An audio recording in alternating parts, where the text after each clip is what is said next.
Projeto hidráulico, NBR 5626 de 2020. Estimativa do consumo de água.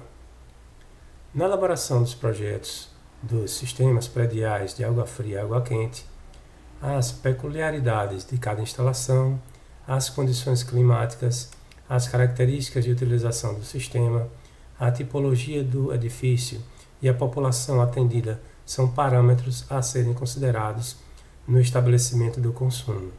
Então, temos que levar em conta todos esses fatores para estabelecer o consumo. Nota: referências técnicas, manuais de orientação de concessionárias e dados históricos são elementos que podem contribuir para a definição dos dados de projeto. Então, vamos adotar a bibliografia de Joseph Archibald McIntyre, Manual de Instalações Hidráulicas e Sanitárias, e Carvalho Júnior, Instalações Hidráulicas e o Projeto de Arquitetura. Consumo diário de água. Então, para encontrar o consumo diário, você utiliza essa fórmula. CD é igual a C vezes P, onde CD é o consumo diário total em litros por dia, o C é o consumo per capita, o consumo por pessoa, em litros por dia, e o P é a população da edificação, em número de pessoas. Segundo Carvalho Júnior, podemos adotar essa taxa de ocupação aí para o cálculo do número de pessoas. Então, taxa de ocupação de acordo com a natureza do local. Então, nós temos a natureza do local na primeira coluna e na segunda coluna a taxa de ocupação. No caso, se forem residências e apartamentos, nós podemos adotar 2 pessoas por dormitório. Bancos, 1 pessoa por 5 metros quadrados de área. Escritórios, 1 pessoa por 6 metros quadrados de área.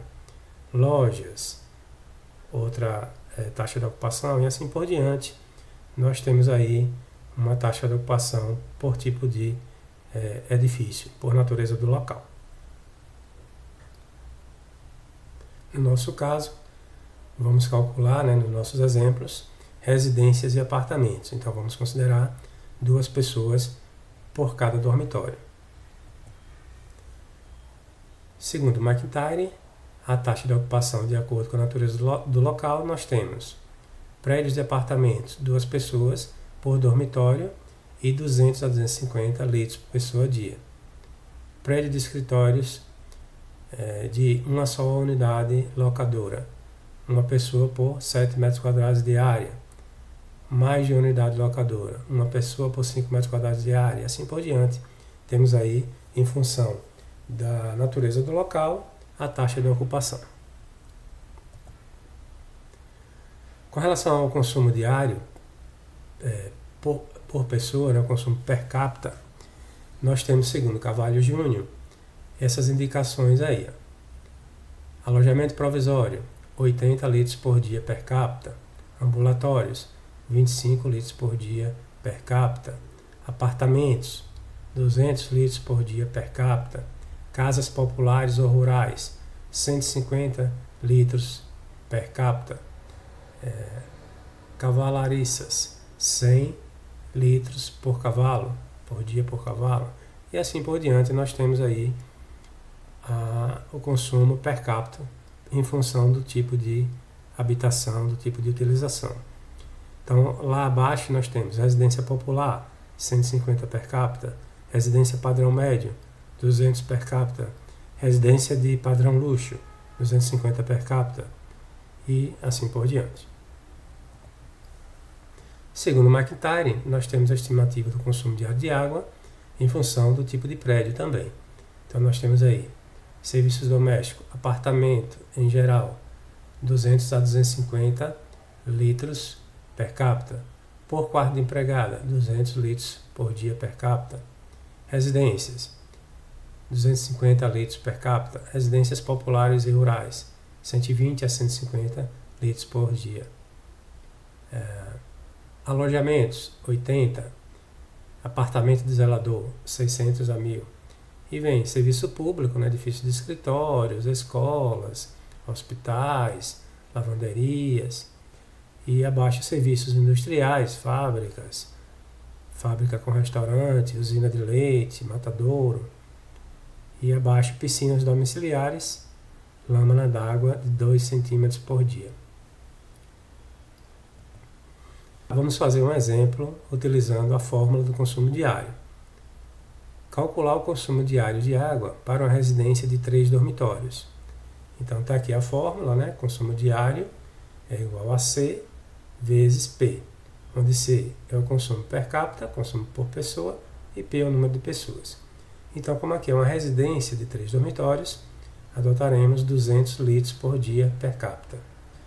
Como são 3 dormitórios, considerando duas pessoas por dormitório, teremos 2 vezes 3, 6 pessoas. Colocando na fórmula, CD é igual a 200 vezes 6. Então, CD é igual a 1.200 litros por dia para essa residência.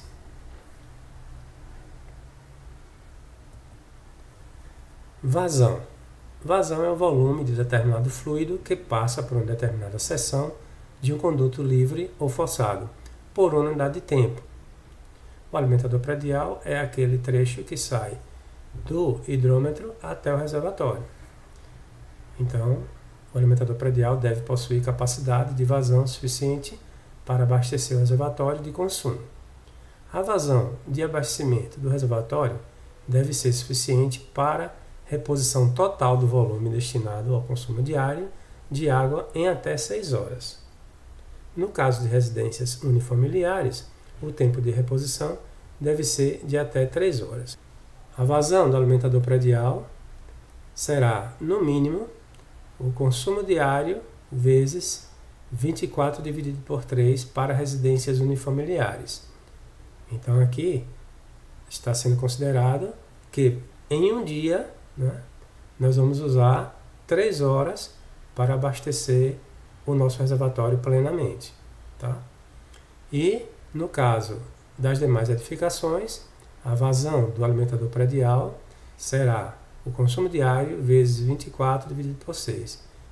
Existe o manual de procedimentos da DESO, que diz o seguinte: o alimentador predial é parte integrante das instalações prediais de água e o seu dimensionamento ficará a cargo do cliente, considerando o diâmetro mínimo de 20 milímetros. Então, a DESO, que é a concessionária de Sergipe, tem lá no seu manual de procedimentos que o diâmetro mínimo para o alimentador predial é de 20 milímetros, ou meia polegada. Esse alimentador será dimensionado pelo profissional habilitado que o cliente contratou para dimensionar o seu sistema predial de água fria. Vamos fazer um exemplo. Então, o consumo diário é igual a 1.200 litros por dia, né, que foi o que nós encontramos no exemplo anterior. Né? Esse 1.200 litros por dia equivale a 1,2 metros cúbicos por dia. Então, a vazão do alimentador predial será consumo diário vezes 24 dividido por 3. Então, será 1,2 metros cúbicos vezes 8. Então, no caso, 9,6 metros cúbicos por dia. Será a vazão do alimentador predial. Pela tabela da Sabesp, que é a concessionária de água e esgotos de São Paulo, encontramos o diâmetro do alimentador predial como sendo 20 milímetros. É só pegar esse valor, 9,6, entrar aqui na primeira coluna. Na primeira linha nós temos 16 metros cúbicos por dia. Então, logo, a primeira linha é maior do que o valor encontrado no cálculo, então utilizaremos essa primeira linha. Então, fazendo a correspondência aqui ao lado, nós temos o diâmetro externo do ramal predial, que equivale ao alimentador predial, em 20 milímetros.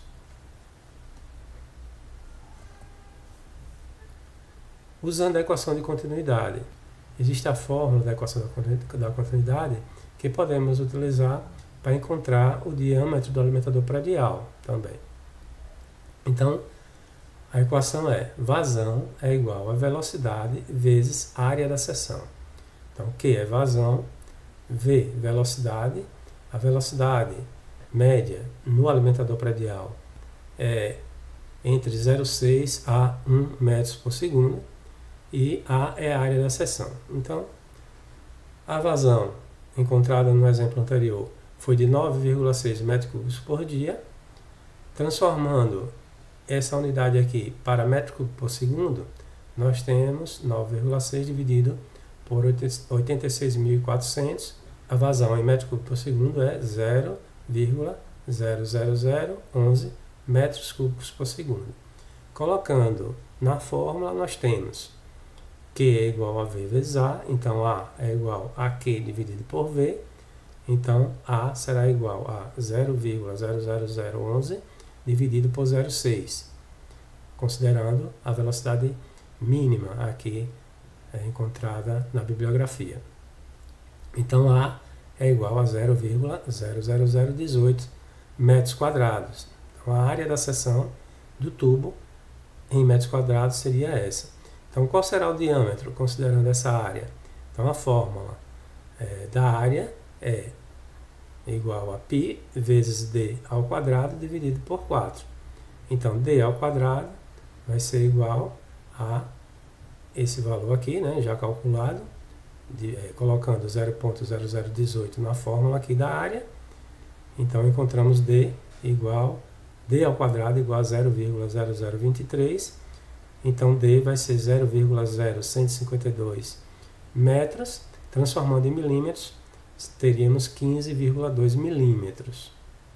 Observação: o diâmetro interno do tubo de PVC de 20 milímetros é 17. Tá? Então, 20 milímetros é o diâmetro externo. Então, o diâmetro interno desse tubo de 20 é 17 milímetros. Então, se o cálculo pela equação da continuidade para essa vazão deu 15,2, então 17 milímetros atende perfeitamente. Então, podemos dizer que o diâmetro do alimentador predial pode ser de 20 milímetros. Aí nós temos algumas dimensões em função dos diâmetros, né? Onde nós temos os diâmetros comerciais, né? Aqui acima. Nós temos as cotas aqui do desenho, temos a cota B, que é a cota da bolsa, temos o D maiúsculo, que é o diâmetro externo, né?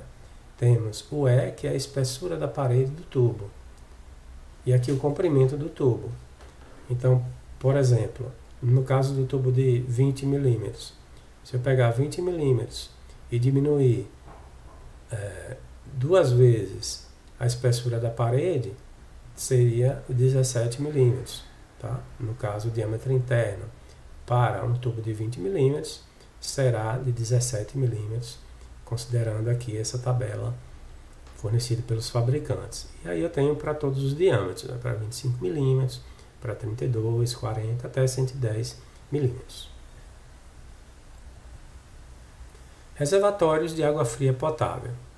Na definição da capacidade total de reservação de água potável, deve ser considerada a frequência e duração de eventuais interrupções do abastecimento. O volume total de água reservado deve atender no mínimo 24 horas de consumo normal no edifício e deve considerar eventual volume adicional de água para combate a incêndio quando este estiver armazenado conjuntamente. Tá? Então, ele está dizendo aí que nós temos que ter no reservatório pelo menos um volume para abastecer aquela edificação por 24 horas, no mínimo, né? E deve-se acrescentar o volume de combate a incêndio. Recomenda-se limitar o volume total ao valor que corresponde a 3 dias do consumo diário, ou prever meios que assegurem a preservação das características da água potável. Então, a norma fala que se você colocar mais de 24 horas, ou seja, mais de um dia, você não deve exceder 3 dias para essa reservação de água. Então, você não deve calcular para mais de 3 dias. Então, 3 dias seria o máximo e um dia seria o mínimo. Então, qual o tempo que nós adotamos? Consideramos 2 dias. Tá? Então, nem o mínimo, nem o máximo. Consideramos 2 dias de reservação. Então, o reservatório vai abastecer aquela edificação durante 2 dias sem ter adução de água vindo lá do sistema público. Exemplo, utilizando-se 2 dias de reservação. Então, qual é o volume do reservatório? Então, nós temos o consumo diário, que foi calculado, de 1.200 litros, tá? E vamos multiplicar por 2. Então, 1.200 multiplicado por 2 dá 2.400 litros. Então, agora vamos acrescentar 10% de reserva de incêndio. Então, nós temos 2.400 mais 10% de reserva de incêndio. Então, 10% de 2.400 vai dar 240. Então, 2.400 mais 240 dá 2.640 litros. Então, o volume do reservatório, indo para um reservatório comercial, será de 13.000 litros, né? Porque nós vamos colocar um reservatório comercial. No caso, se o reservatório for construído no local de concreto armado, por exemplo, nós podemos limitar, né, o cálculo do volume desse reservatório exatamente ao valor encontrado aqui no dimensionamento, né? Mas como nós vamos adotar um reservatório já fabricado, então temos que ir para o reservatório comercial imediatamente superior. Então, de 2.640, vamos para o reservatório de 3.000 litros. Se fossem 2 reservatórios, deveríamos colocar 60% no reservatório inferior e 40% no reservatório superior. O que quer dizer isso? Então, às vezes é necessário você colocar um reservatório inferior e um reservatório superior. O reservatório inferior, ele teria 60% do volume total calculado e o reservatório superior 40% do volume total calculado. Aí nós temos uma tabela com os reservatórios comerciais. Então nós temos reservatórios de 100 litros, 150, 250, 310, até 15.000 litros. Ok? Esses que tem asteriscos são reservatórios que você tem que fazer encomenda ao fabricante, geralmente. Mas até de 3.000 litros, reservatório já existe, fácil de se encontrar no mercado.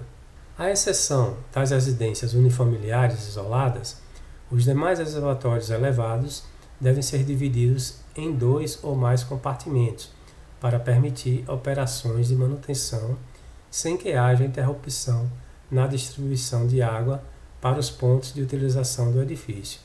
Então, o que quer dizer esse parágrafo? Que, exceto em residências unifamiliar, o que é isso? Residência de uma só família, nos demais casos, os reservatórios elevados devem ser divididos em 2 ou mais compartimentos. Então, você tem que ter ele dividido em 2 partes, tá? Um reservatório construído, né? Dividido com uma parede interna, né? Uma divisão interna. Para que isso? Para que, caso haja uma manutenção, você continue abastecendo o edifício sem interrupção, porque você vai estar usando apenas uma parte, né? A metade do reservatório para fazer a manutenção, né? A limpeza, enquanto a outra está funcionando normalmente. A capacidade do menor dos compartimentos deve ser suficiente para atender a demanda correspondente ao maior período de pico de consumo do edifício durante o intervalo de tempo estimado para a operação normal de manutenção. Tá? Então, quando você for dividir, se você dividir em partes diferentes, né, uma menor ou maior, então a menor tem que atender esse período que corresponde ao maior período de intervalo de manutenção. Isso aí tem que ser dimensionado, né? Neste caso, cada compartimento deve operar como um reservatório autônomo, independente do funcionamento dos demais compartimentos, sendo vedada a condição de operação simultânea, exclusiva como vasos comunicantes. Então aí está dizendo que os reservatórios eles devem operar independentes um do outro, sem interligação interna. Então eu abasteço o sistema com um reservatório ou com 2, mas essa comunicação sendo feita nas tubulações, não internamente ao reservatório, certo? Então, cada reservatório deve abastecer autonomamente, exatamente para poder propiciar essa interrupção de um reservatório enquanto o outro está funcionando. Havendo reservatórios inferior e superior, o reservatório inferior pode ser constituído de compartimento único, sempre que o volume de água destinado a consumo no reservatório superior superar o volume demandado durante o período de tempo estimado para uma operação normal de limpeza do reservatório inferior, ficando, neste caso, dispensada a necessidade da subdivisão em compartimentos independentes. Então, você pode deixar o reservatório inferior com compartimento único, tá? Deixando apenas o reservatório superior dividido. No caso de edificações que não sejam residências unifamiliares. Em caso de câmara formada pela interligação de vários reservatórios, deve-se assegurar a circulação da água por todos eles, sendo vedada a condição de operação simultânea, exclusiva como vasos comunicantes. Então, se você construir um sistema em que os reservatórios estejam interligados, né, pode até acontecer, mas eles não devem trabalhar como vasos comunicantes. Deve ser previsto um registro de fechamento no alimentador predial a montante e próximo do reservatório, e na tubulação de recalque a montante e próximo do reservatório superior, visando facilitar a operação e manutenção. Então, temos que deixar um registro junto à entrada, né, do alimentador predial no reservatório, tá?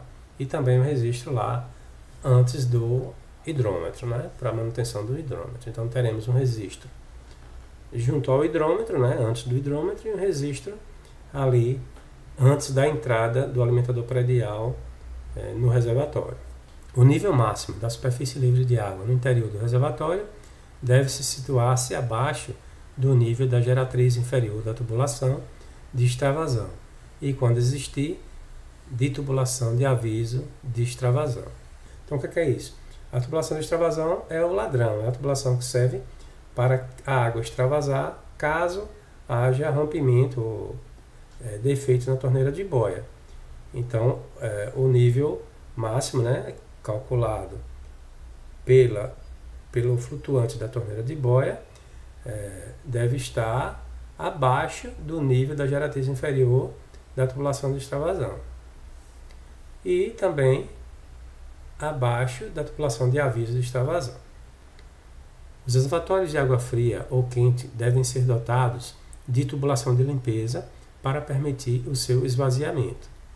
Na tubulação de limpeza deve haver um registro de fechamento em posição de fácil acesso e operação situado próximo à saída do reservatório. Então, na saída do tubo de limpeza deve-se colocar um registro, óbvio, senão toda a água vai escoar por esse tubo. A tubulação de limpeza fica no nível mais baixo do reservatório, ela tem que ter, obviamente, um registro fechando. Os reservatórios atmosféricos de água fria devem ser providos de tubulações que permitam extravasão do volume de água em excesso em seu interior, caso o nível ultrapasse a cota operacional máxima prevista, de modo a impedir a ocorrência de transbordamento ou a inutilização do dispositivo de prevenção ao refluxo previsto, devido à falha do componente destinado à interrupção do abastecimento. Então, o que quer dizer isso aí? É aquela questão do tubo de extravasão. Então, esse tubo serve para evitar que o reservatório transborde, venha a desperdiçar água e a molhar a laje, o forro, quando dá quebra ou da falha da torneira de boia, que é a torneira que controla o acesso do fluido ao reservatório. O diâmetro interno da tubulação de extravasão deve ser suficiente para escoar o volume de água em excesso em regime de escoamento livre e impossibilitar o bloqueio pelo ingresso eventual de partículas porventura flutuantes na superfície líquida de água armazenada no reservatório. Em reservatórios atmosféricos de água fria, devem ser previstos meios, tal como tubulação de aviso de extravasão, para alertar a ocorrência de falha no controle destinado ao controle de entrada da água e manutenção do nível desejado. Sempre que houver elevação da superfície de água acima do nível operacional máximo previsto. Então, essa tubulação serve para avisar aos proprietários, né, que está havendo uma saída de água além do nível, ou seja, essa tubulação deve ter acesso a uma área externa e avisar com o ruído dessa água caindo no solo. As águas das tubulações de extravasão de limpeza de aviso de extravasão, quando adotada, deve ser descarregada em condições que impeçam refluxo e conexão cruzada e em local onde não haja possibilidade de gases e ar potencialmente contaminados ingressantes no reservatório por meio dessas tubulações. É vedada a sua interligação direta com tubulações dos sistemas prediais de esgoto e de águas pluviais. Então, essas tubulações de extravasão, limpeza e aviso devem ir para um lugar específico, não para uma caixa de esgotamento sanitário ou de águas pluviais.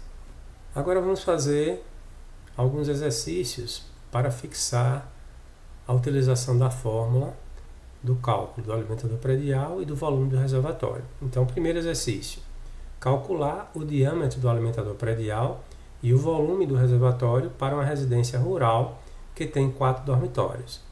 Então, o consumo per capita para uma residência rural, vamos considerar 150 litros por pessoa dia, e o número de habitantes será 8. Por que será 8 para essa habitação?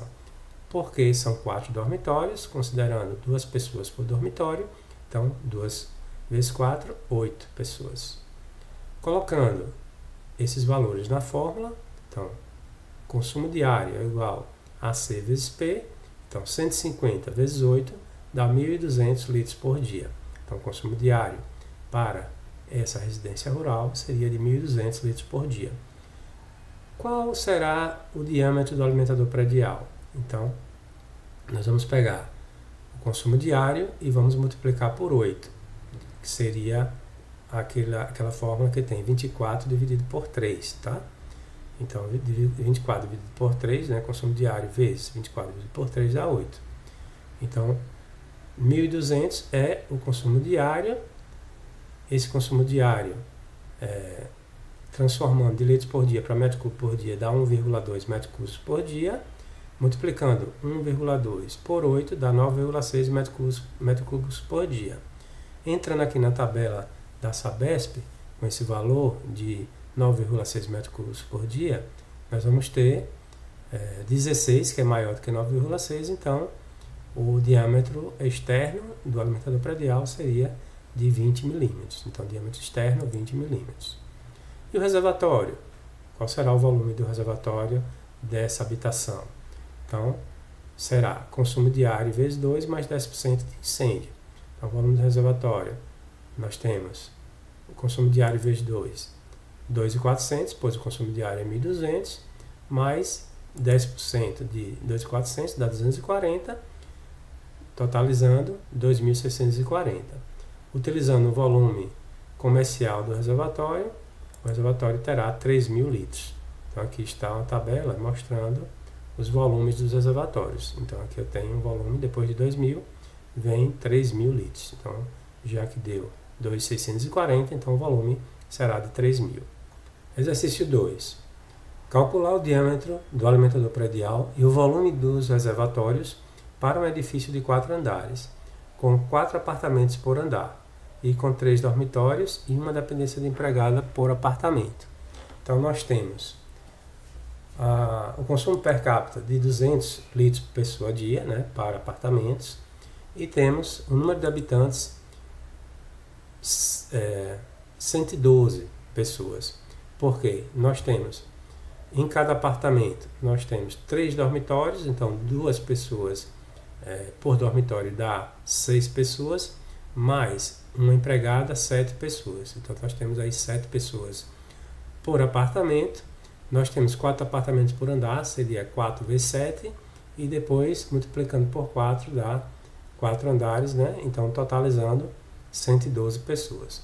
Colocando na fórmula do consumo diário, nós temos 200 vezes 112, dá 22.400 litros por dia. Esse aqui é o consumo diário para esse edifíciozinho. Qual é o diâmetro do alimentador predial? Então vamos pegar o consumo diário, que é 22.400, e multiplicar por 4.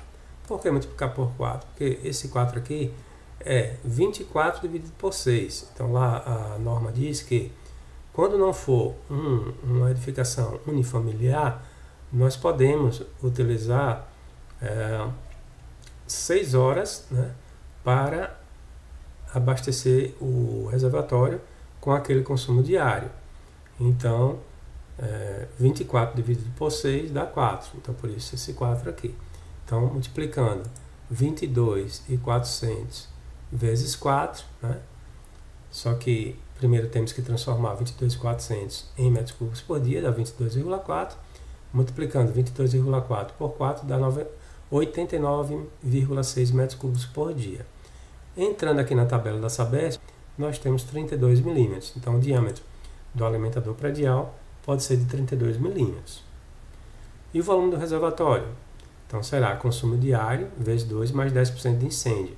Então, vamos pegar o consumo diário 22.400, multiplicando por 2 dá 44.800, mais 10% de 44.800 dá 4.480, totalizando 49.280 litros. Como é um edifício, né, de 4 andares, nós vamos colocar um reservatório inferior e um reservatório superior. O reservatório inferior com 60% do volume total, então dá 29.568, e o reservatório superior com 40% do volume total, que dá 19.712. Terceiro exercício. Calcular o diâmetro do alimentador predial e o volume dos reservatórios para um edifício de 20 andares, com 2 apartamentos por andar e com 4 dormitórios e uma dependência de empregada por apartamento. Ok, então o consumo per capita é 200 litros por pessoa a dia. O número de habitantes deu 360, porque você tem que multiplicar. Primeiro você vai verificar qual é o número de pessoas por apartamento. Então, como nós temos 4 dormitórios, considerando 2 pessoas por dormitório, 4 vezes 2, 8. Mas uma pessoa na dependência de empregada dá 9 pessoas por apartamento. Como temos 2 apartamentos por andar, vamos multiplicar 9 vezes 2 dá 18. E 18 vezes 20, como são 20 andares, dá 360 pessoas. Então, para encontrar o consumo diário, multiplicamos 200 vezes 360, deu 72 mil litros por dia. É o consumo diário desse prédio. Qual é o diâmetro do alimentador predial? Nós vamos pegar o consumo diário e multiplicar por 4. Como eu falei antes, esse 4 vem das 6 horas utilizadas para conseguir o abastecimento do reservatório com o consumo diário. Então, 24 horas do dia dividido por 6 dá 4. Então, vou pegar o consumo diário, calculado acima, transformar em metros cúbicos por dia, dá 72 metros cúbicos por dia, e multiplicar 72 por 4, né? Deu 288 metros cúbicos por dia. Entrando aqui na tabela, então, 288, eu tenho aqui um valor de 300, né, nessa linha aqui, e vou ter como diâmetro 50 milímetros. Então, o diâmetro do alimentador predial desse edifício será de 50 milímetros. E o volume do reservatório? Então, vamos pegar o consumo diário, que é 72 mil, multiplicar por 2, dá 144 mil, né? 144 mil, e somar com 10% de 144 mil. Aí dá no total 158.400. Sendo 2 reservatórios, inferior e superior, o inferior fica com 60% do volume total e o superior com 40% desse volume total aqui.